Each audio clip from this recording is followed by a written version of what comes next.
Okay, children, today we'll be starting a new chapter of science, chapter 15. The name of the chapter is Improvement in Food Resources. Okay. Now before, one thing I want to discuss just a little bit.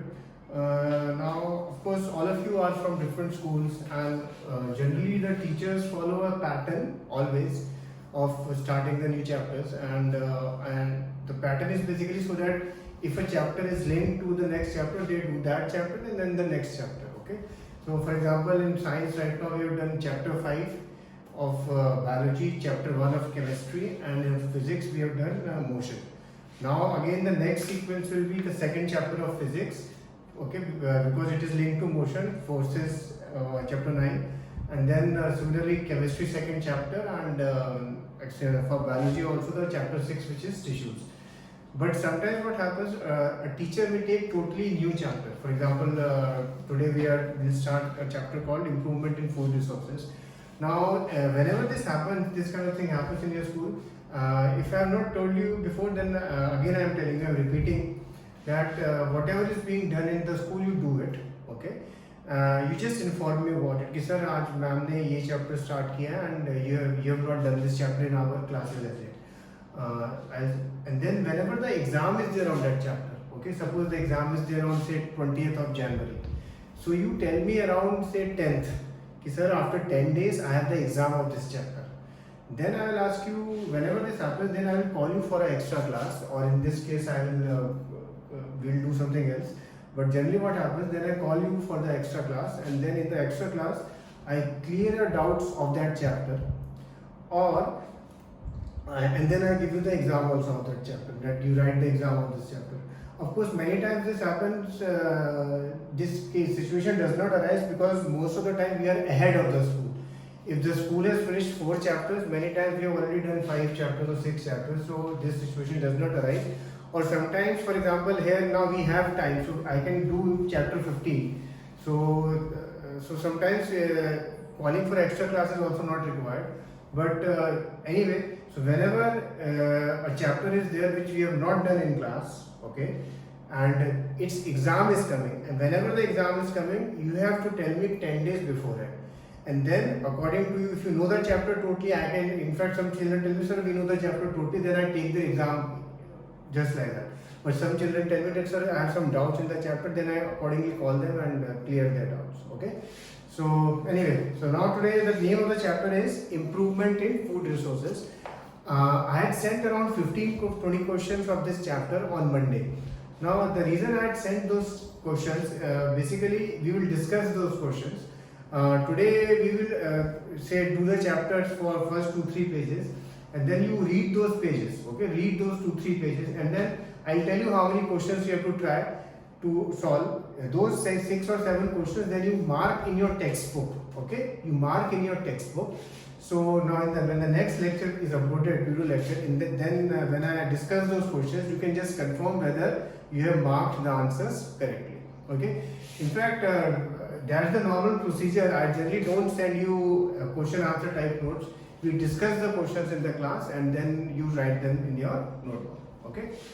Anyway, so as the name of the chapter is Improvement in Food Resources, why do you think we should do improvement in food resources? What is the reason behind it? If you see our planet Earth, one thing that is fixed is land and water. Okay. And one thing, second thing which is increasing all the time is our population.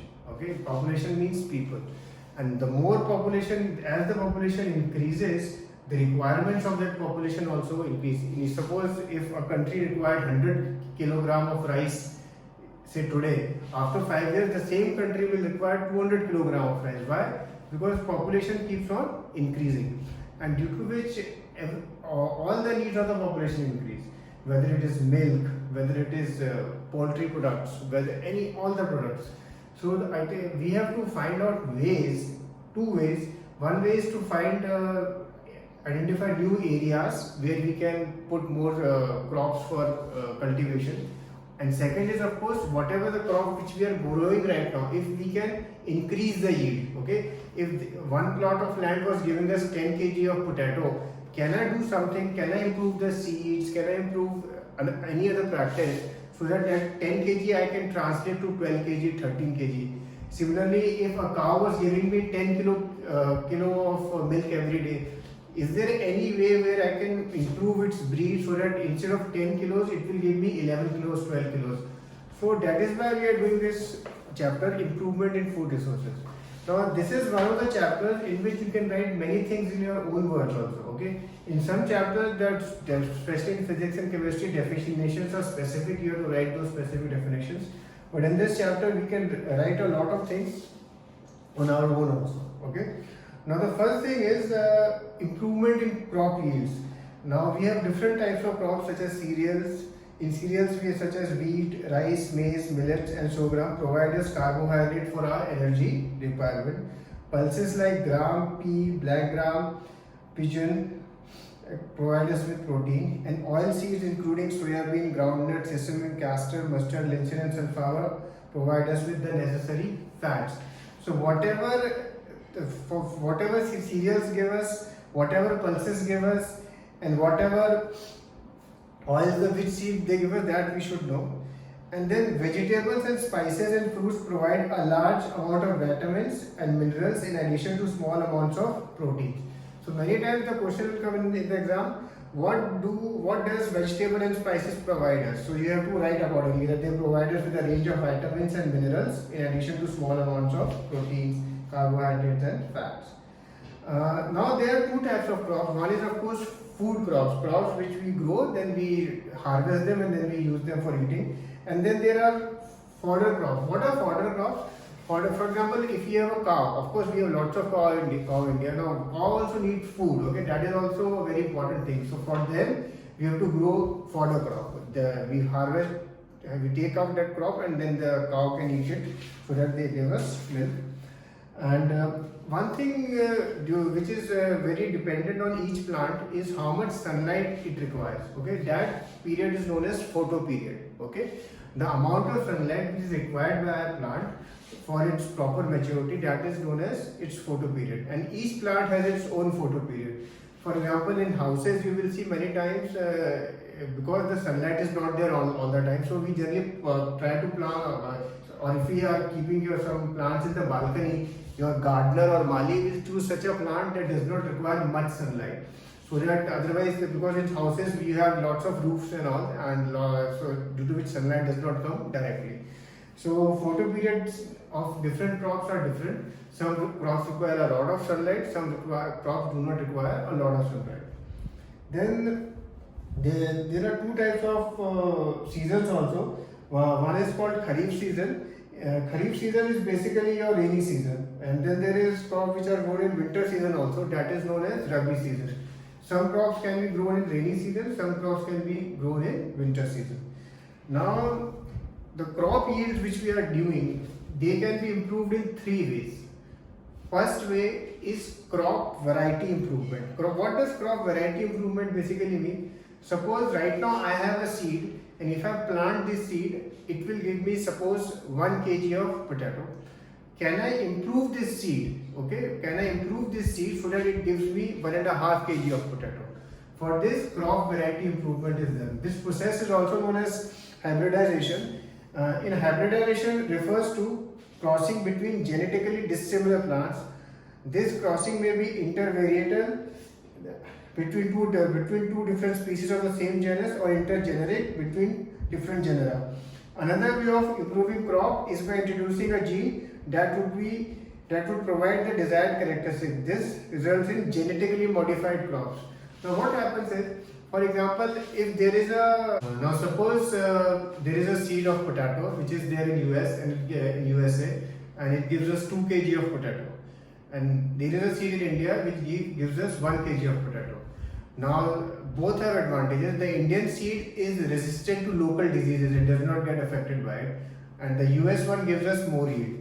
So we will combine the traits of US seed and the Indian seed so that the seed which we get, it would give us good quality of crop, and secondly it would be resistant to local diseases. Various diseases are there to each place, so it should be protected from that also.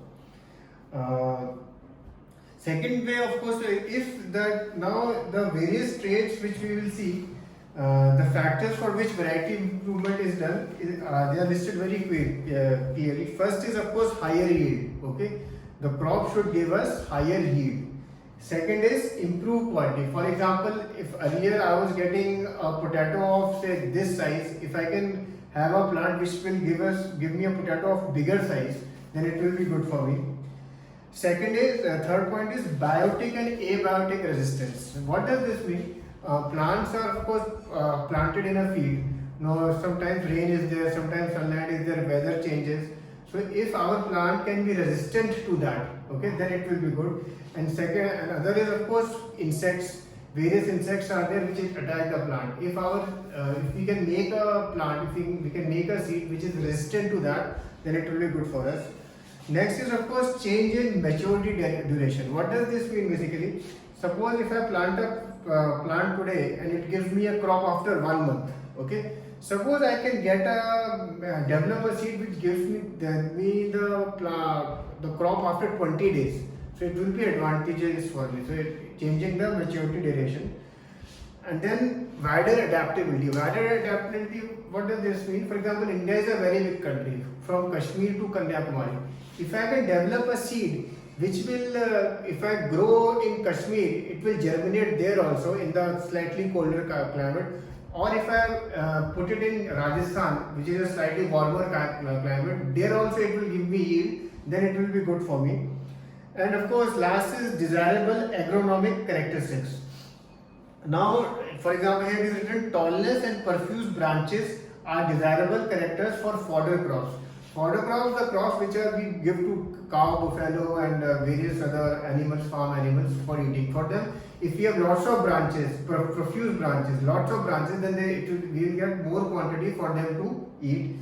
Dwarfness is desired in cereals. In cereals, dwarfness, they should be shorter so that less nutrients are consumed by these crops. Thus, developing varieties of desired agronomic characters help give us higher productivity. Now we have read. Now I want you to read this page 203, 204, and 205 till here, which we have just discussed, and then the first 5 questions. Okay, question number 1, 2, 3, 4, 5. I want you to mark their answers in your textbook. Okay, first 5 questions, and then we will discuss them in the next class. Okay, cheers.